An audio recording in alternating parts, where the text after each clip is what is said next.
And welcome back to the Constitutionals Podcast. I'm your host, Chad White. And if you didn't know, this is the premier podcast for the website, cpluscomedy.com. Like I just said, it's a website. Go there. Hey, listen, this is the first, usually I record 2 podcasts in a day. This is the first podcast of the day that I'm recording. It is 2:45 on a Wednesday, hours before this episode goes up. Something happened in my schedule where I couldn't record. Well, yeah, I couldn't record earlier in the day, but here we are. We're doing this. I just got back, literally, from set. It was about 30 minutes ago. I had lunch. I had to eat lunch. I just got back from set from a TV show. And you know what? I don't know if I could say, I didn't sign an NDA, so I guess I could just talk about it. Lena Waithe was there. I guess she created the show or was producing or something like that, but she was there. She was a mere 20 feet away from me.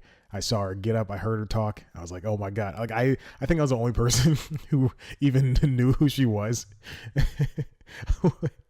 Like I looked over. I saw where the writers were sitting.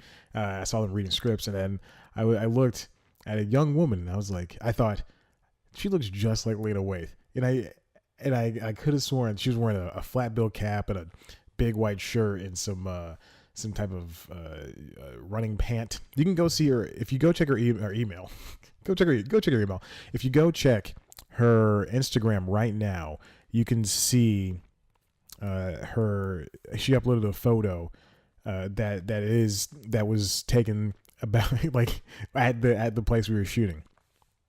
It was insane, and I was like, oh my gosh, I can't believe that's Lena Waithe. And I was like, I started.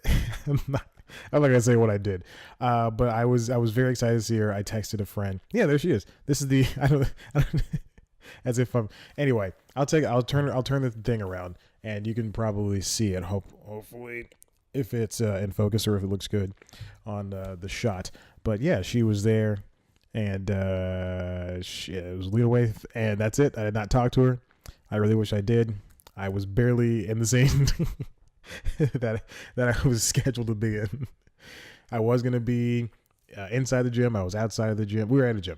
We're at a school, but we were in the school's gym. I was supposed to be inside the gym. And then, no, they tricked me. So this morning I leave. I go to the gym. This is the second day in a row that I've had to wake up at 4 o'clock or 4:30 rather than my regular time of 5:30 and go to the gym an hour earlier, and then leave early than I need to leave. And then I didn't get a good core workout in today. Nor did I get one in yesterday. Good one in period yesterday. I'm adjusting the mic so you can hear me better. So I leave the gym. I leave with enough time where I think, I didn't even schedule this. I could come home and I could at least wash my face and grab some stuff I forgot, to put in my bag and stuff. And then they say they need gym extras. So I just go from the gym to this place, to home to this place without even taking a shower. So I'm sitting my stinky little butt, where I sometimes take a nap, sometimes take a day nap, and I'm sitting my stinky little butt right here. That's not the worst of this thing's seen. It's such a dirty thing to say. So I go to this place. We're meeting at a I guess a church. I don't know if I'm supposed to be talking about this. Again, I didn't sign an NDA. We were meeting at church, and then we all caravan over to this school. And they have us in this hot room that's like right next to the gym, but it's like super hot.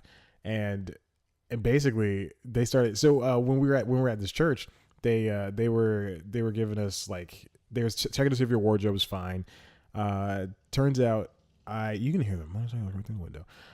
It turns out that they liked the look of the cut of my jib. They liked the look of me, just me, not just like my clothing. And this is a little brag on me. And they pull me out of the lineup, and they go, "You, what are you here for?" And I was like, "Gym extra background."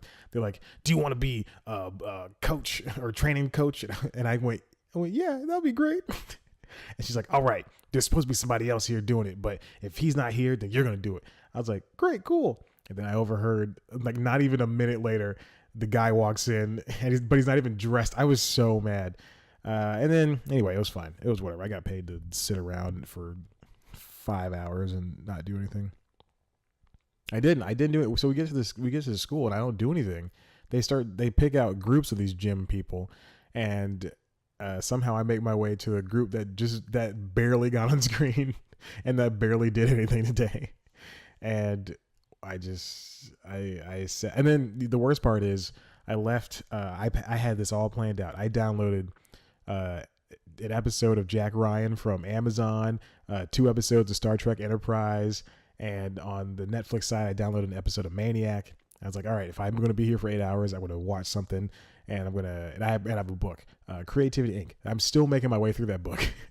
And it's really sad because Ed Catmull, the guy who wrote the book, is retiring from Pixar. So anyway, so I'm just sitting there, and then I realized I left my headphones, my battery pack to charge my phone. They're all in my book bag, which is in my car, which is out in the parking lot. And I have to go through like 2 people just to go outside, to go to my car, which is on the other side of the campus of the school we were at. Oh man, it was not fun to have to sit there and worry about my phone dying. And then also I didn't get a signal. So every time I would check an Instagram or read an article, my phone would have to go through like 3G and because we were out in the I wouldn't say boonies, but we were south of the city, so it sucks. Anyway, that's all I have going on in my life. That's all I have going on in my life. Still doing the application, if you're wondering. It's still a show that's still going on, and it's a very, I don't want to say good show, but it's a show that exists. And somehow I keep having ideas for it. How many ideas do I actually have for it? I don't know. We'll see. But I have not watched any new shows. I've just been catching up on all of the DC shows on the CW. Not all of them. Only on 2 of them, which are Arrow and The Flash. Supergirl, I've fallen off. I cannot get back on that train. And Legends of Tomorrow, I don't plan on getting on that train anytime soon. I like the characters and the people, but it's just too much for me right now. Too much for me right now. And then there's nothing else going on. Oh, I did work on that indie film. Those children are very loud. Yesterday I finished recording the application, and I guess these girls are practicing cheerleading outside because I heard them loud and clear. These tiny, 5-year-olds screaming, BANANAS. I don't know if that's what they were spelling, but they were spelling something. I wasn't really paying attention. But 1 it was cold that day, and 2, I don't know why they're doing that outside my window. Why do children do anything? Why do children do anything? The story of Chad White. That's my story, and I'm sticking to it. But like I said, I've only been watching the DC stuff. This TV season's been going pretty well for both the I would just say just for the Flash. I don't know if anything else. I'm really just honestly, I'm just vamping until I get to the second half of the show so I can talk about the stories I want to talk about. It's very interesting. I'm on a couple of dating apps. I don't know if I want to talk about this.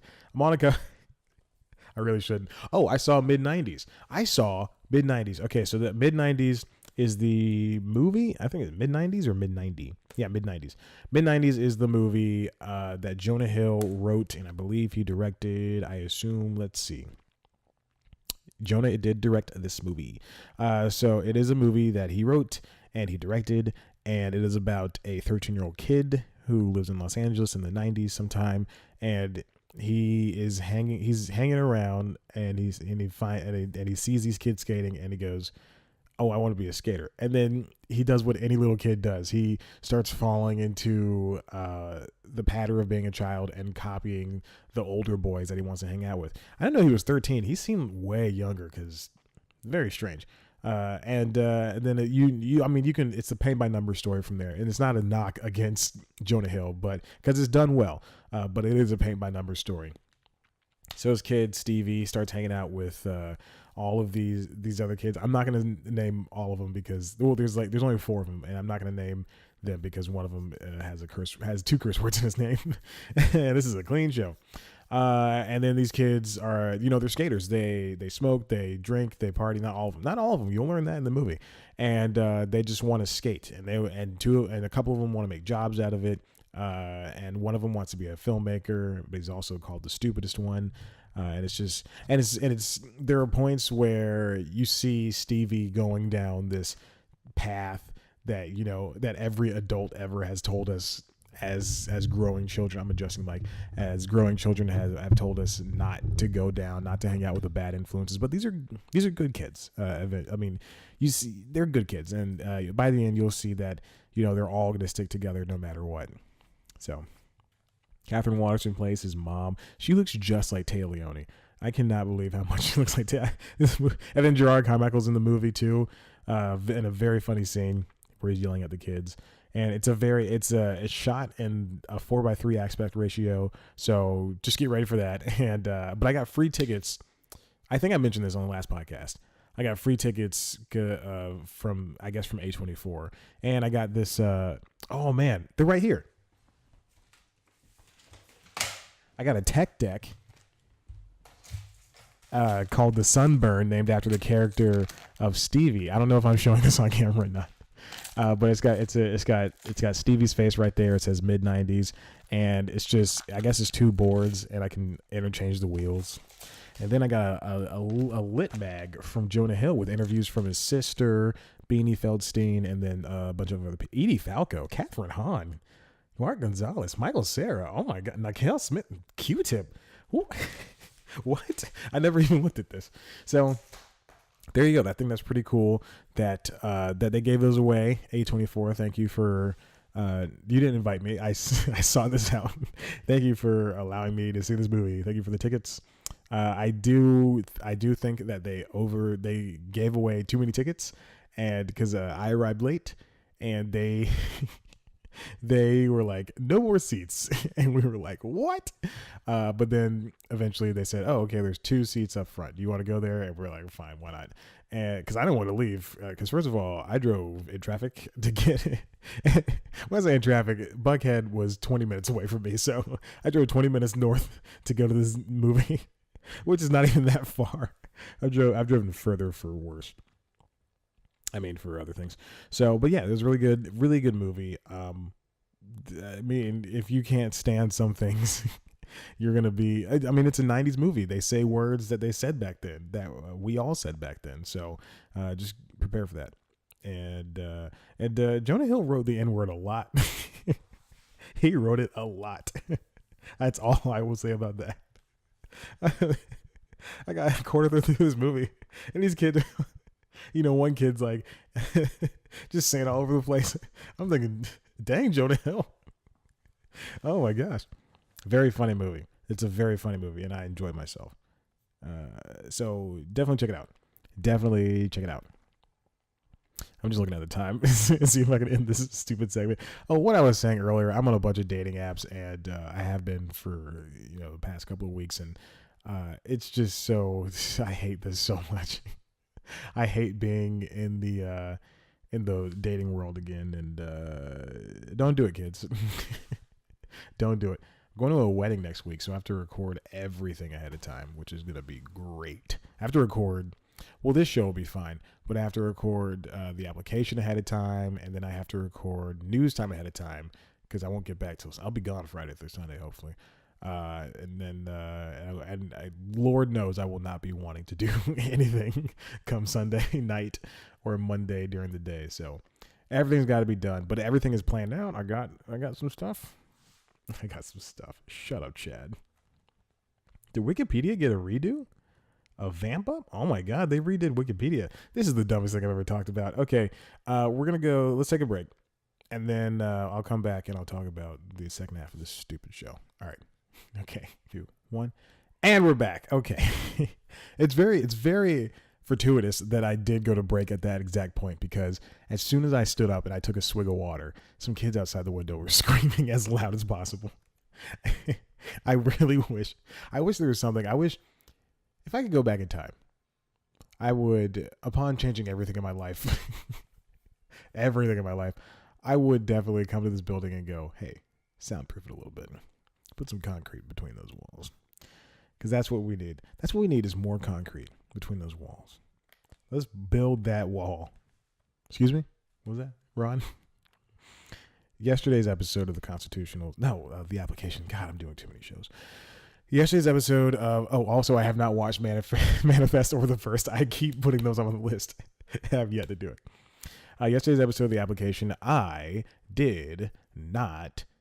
I mentioned Ron, the fake producer that is a part of the News Time universe. Why are these kids screaming? This is so strange. I'm so tired. Okay. And I mentioned Ron, and now I seem like a very weird person. Well, you know what? We're almost 30 episodes into that show. This is getting ridiculous. But hopefully, two things are happening. Hopefully, the pledge drive ends soon. That's what the lady said. The woman who emailed me said to wait on. So hopefully, that's ending within the next week. And then Red Dead Redemption 2 comes out. I don't have any money to buy that. I also got to pay for my car. This is so stupid. Okay, so let's get on with it. Last week, it was announced that, or the week prior to that, it was announced that Iron Fist was getting canceled by Netflix. A week later, late last week, Luke Cage is canceled by Netflix. It's very strange. But what I guess the issue is, Deadline writer Dominic Patton is saying that the axing is a surprise, which is very much so. Pardon me. All right, so Writer Room showrunner Chio Hodari Coker had been working for around 6 months producing scripts and taking notes from Netflix and Marvel. As actors, including lead Mike Colter, remained under contract, a formal season 3 was ordered, considered almost a foregone conclusion and by all concerned. So here's the thing. Here's what happened. So Netflix had a season 3. They said, let's get it going. So then, the writers of the show are writing the scripts. Over the course of them writing scripts, they're not shooting anything. Nothing's in production. They're all in pre-production. They're all writing scripts. In the course of them writing scripts, there are creative differences between the team and Netflix. And so they couldn't come to, I guess, a conclusion. And they said, I guess this is it. Let's see. With the season springing from the conclusion of the June 22nd launch, season 2 plotted out months ago, detailed first drafts for the first half of the 10-episode projected third season were delivered to Marvel and Netflix this week. So that was last week. We hear that some execs had issues with the more developed scripts, even though the script strongly incorporated suggestions from both Netflix and Marvel brass. Added that the writer's room was put on hold for a week in September as a streamer and the Disney-owned company were figuring out the mechanisms of changing the deal for the planned Luke Cage third season from the original 13 to 10 episodes. They were just dropping episodes. That's crazy.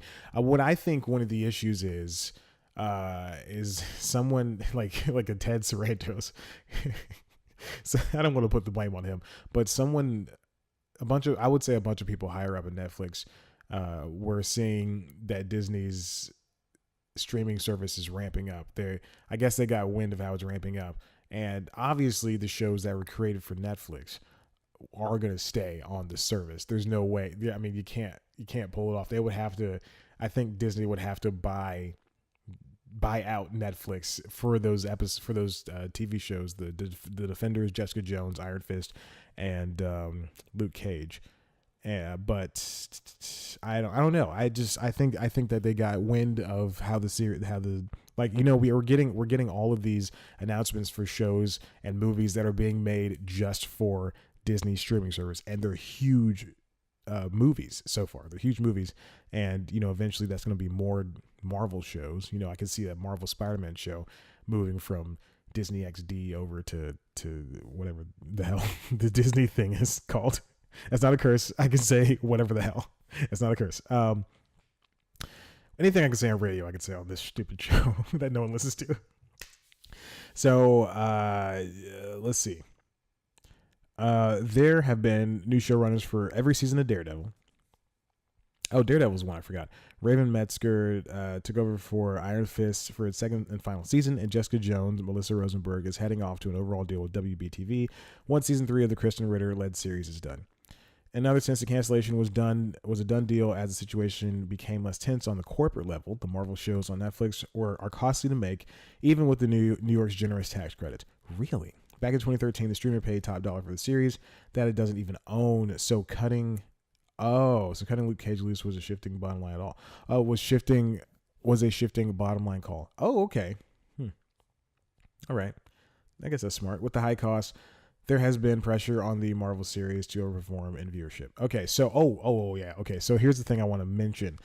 So we don't have viewership numbers for Netflix shows. They never release viewership numbers, and then that's why Nielsen is trying to find. Nielsen's the ratings company. They're trying to find ways to measure streaming shows because companies like Netflix. I don't know if Hulu releases metrics.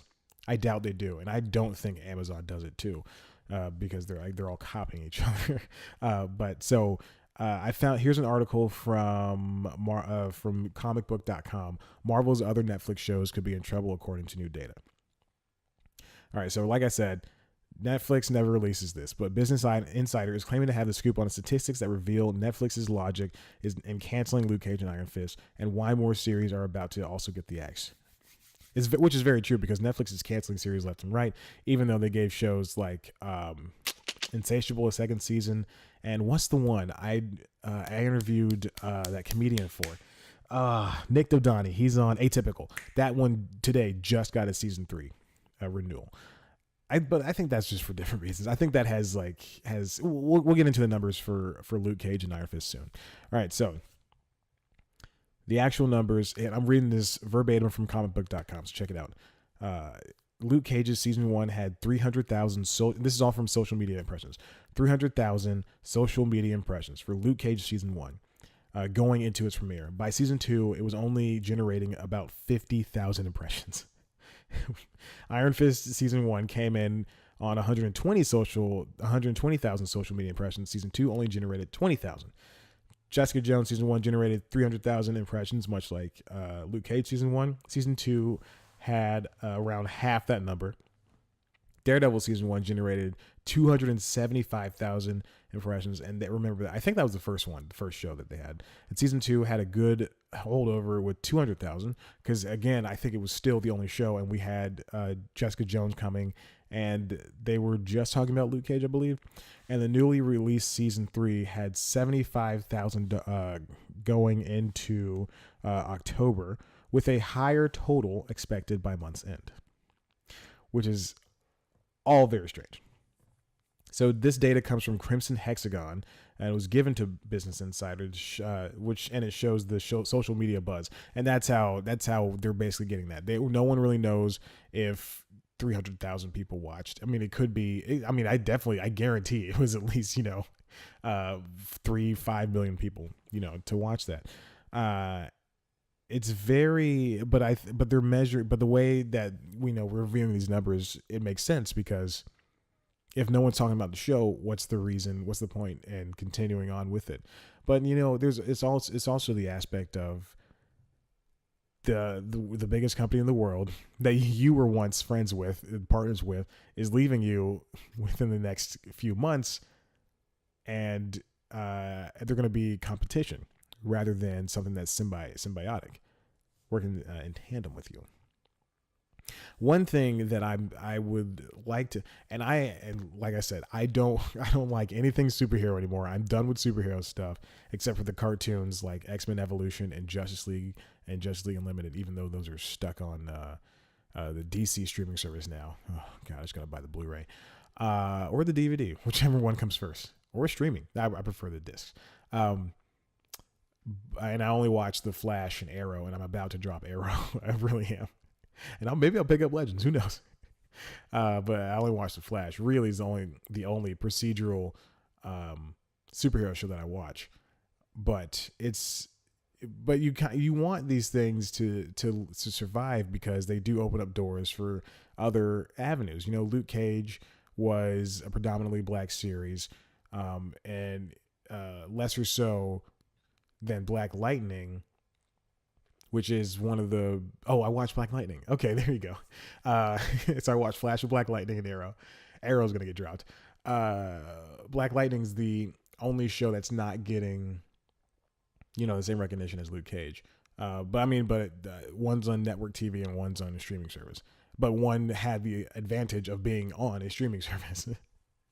Even so, it's very strange to me. One thing I would like to see is since they canceled both of these shows, bring Iron Fist, bring Luke Cage, put them together, make a Heroes for Hire TV series, and do it that way. Because the way that these things, I tried watching Daredevil season 1 last year when season 2 came out, and it was just slow and boring. And one of the things that was in the back of my head the entire time was, this show is happening around the time of the Avengers mentioned stuff. And like Jessica Jones season 1, they mentioned the Hulk, but she only said the big green guy. And that just bothers me so much. Just, I wish that they would acknowledge each other. It's the easiest thing. It took DC's shows forever to get to the point to where they are. And I think they're still messing up a lot, because they're just not mentioning each other. I mean, I know they shoot at different times, and I know that they don't want to be dependent on each other. I know that's a whole thing in itself, but don't pretend that things don't exist. There's a Punisher TV show? Is that true? Oh my gosh. Oh my gosh. That's insane.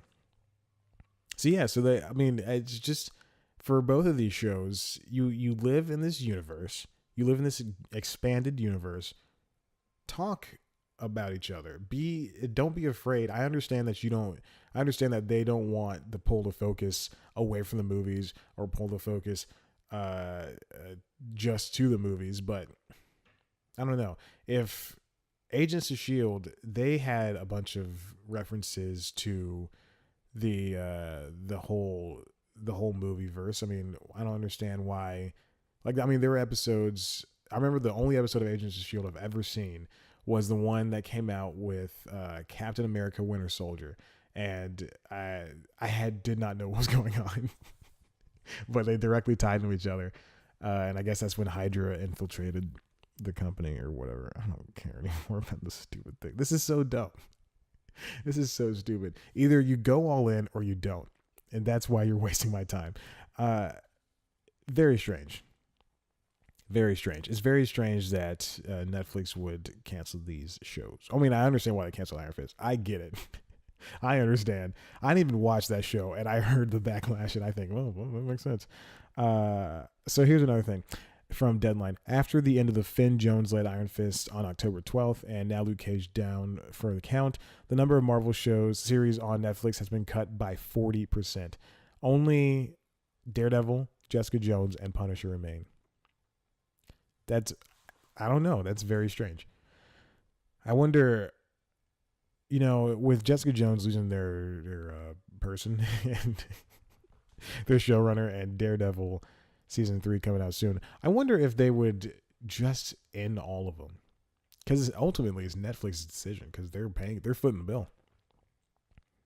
No formal word yet if Netflix's first Marvel series Daredevil will be coming back for a 4th season. However, with the axe swinging, a lack of Daredevil season 4 would be the clearest indication that the once warm and fuzzy Halcyon days between Marvel and Netflix has hit an ice age. I mean, that's just that's very bitter of them, but that's how it goes, I guess. That's how that goes. I don't know. Like I said, just have a universe and talk about things. Don't just have sly little references. Be like in DC, in the DC shows on CW, sometimes they have like a Felicity will pop up on The Flash from Arrow. She'll go and one of the things is, here's what I'm thinking. I was watching Arrow this week, and I think about this periodically. Arrow is in jail right now. All right. Arrow's in jail. Barry has he has an extra speedster, his daughter, right now. I know he's busy with protecting his city, but he's the fastest man alive. Why doesn't he run from Central City over to, I think Central City's in the center of the United States. I don't know why. I think that, shut up, Chad. Central City is here. Why doesn't he run all the way over to Star City, which I assume is closer to Detroit? For some reason, I think Star City is near Detroit somewhere. Why doesn't he run Why don't they ask him, say, hey, can you come here real quick, or have Cisco vibe them over there, say, hey, can you help us really quick? We're having troubles. There's a guy running around as the Green Arrow and he's killing people. Can you help us find him and stop him? Sure. Thanks. Bye. That's what should happen. That's every conversation. Why don't they do that? I don't understand. I would do that all the time. And I don't care what the network says. I don't care what the showrunner says. It would be so funny. Because they're all in Vancouver. They're all shooting around the same time. You know, Berlanti's at all the shoots, I assume. All right, I got to stop this so I can do this other stupid podcast. Hey, if you like what you heard here, why don't you head on over to cpluscomedy.com, where we've got a couple interviews and some podcasts and a show. You can also head on over. That's where you can also check out. You can subscribe to the Application Podcast, which is a show where I beg WABE to give me a job. And you can watch video versions of this podcast there, as well as on youtube.com/cpluscomedy, where News Time, the premiere show for C Plus Comedy, lives. That show is a great show. It's an entertainment news show that dives deep into one story. That looks like I'm holding up with two fingers. One story, and tries to make it interesting and funny and stuff like that. This week's episode is about HLN. It dropped 3 of its presenters last week: Michaela Pereira, Carol Costello, and Ashley Banfield. Oh boy, names. And they all had shows within the past year. They all started shows there within the past year or some change. And it's sad that they did that. And now they're making Morning Express and On the Hill last for the first 9 hours of the day. So I made an episode about it, and it's a really good episode because I sit down at a desk this time, and I treat it like it's a late night show. And it really got me thinking I might do a live show, some type of live show, stage show that I want to write. That I think I have an idea that I've had for a very long time. I don't know if I discuss this on the application, so maybe I'll discuss it here.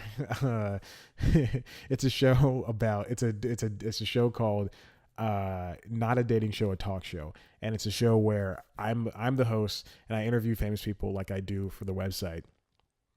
But in the middle of the interview, I go, "Hey, do you want to go on a date with me?" And we go on a date, like so like we'll be like working out with Terry Crews, magic with Neil Patrick Harris, stuff like that. And then at the end, we come back, and then I go, "Okay, so how was the date?" And they're like, "Oh, fine, I guess." And then I go, "Oh, well, okay. Do you want to date me? you want to be my girlfriend? Do you want to be my boyfriend? Something like that." And then they'll always answer, like Neil would say, "Oh, I'm gay," or Evil Longoria would be like, "Oh, I'm married," something like that. So I think that's a very funny idea, and so I'll see if I can get that going. I got some stuff. I just popped my thumb. Something happened. Okay, so do that. Check those things out. This has been great. I love you so much. Thank you for listening. I appreciate it. Tell your friends. Oh, hold on. I pitched a movie last night. I pitched a movie. I should have talked about this first. I think the camera just turned off. But I pitched a movie at this event. You know what? I'll talk about it next week. I'm sorry. I'm sorry. This has already gone on too long. Thank you for listening. I'll write this down. I love you so much. Bye.